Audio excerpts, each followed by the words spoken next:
Good morning বন্ধুরা। আজকে আমি নিয়ে আসলাম আমার ছাদের মধ্যে কতগুলো গাছে কত সুন্দর ফুল ফুটেছে তাই দেখানোর জন্য। চলো আমার ছাদে কী কী গাছ লাগিয়েছি আর দেখাই ফুলগুলো কেমন। দেখো, এই দেখো আমার গাছে জবা ফুল গাছ লাগিয়েছি। দেখো জবা ফুল গাছে আজকে কতগুলো ফুল ফুটেছে, 3টে ফুল ফুটেছে। আর এটা আমার বেলি গাছ, এটা হচ্ছে আমার একটা সাদা জবা গাছ, আর এটা হচ্ছে আমার কারি পাতা গাছ। এটা আর একটা হলুদ রঙের জবা ফুল ফুটে সেই গাছ। আর এই একটা টগর গাছ, এটা অপরাজিতা ফুল ফুটেছে। দেখো কি সুন্দর অপরাজিতা ফুল ফুটেছে। আর আমার এই গাছের ফুলগুলো দেখো কত সুন্দর ফুলগুলো ফুটেছে।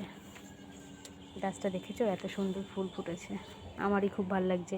তাই সকাল সকাল তোমাদের ফুল দিয়ে, তাই ভিডিওটা সকাল সকাল ফুল দিয়েই করলাম। ঘুম থেকে উঠে সকাল সকাল ফুল দেখো আর ভালো লাগবে। টাটা। ভিডিওটা যদি ভালো লাগে আমার চ্যানেলটাকে সাবস্ক্রাইব করো।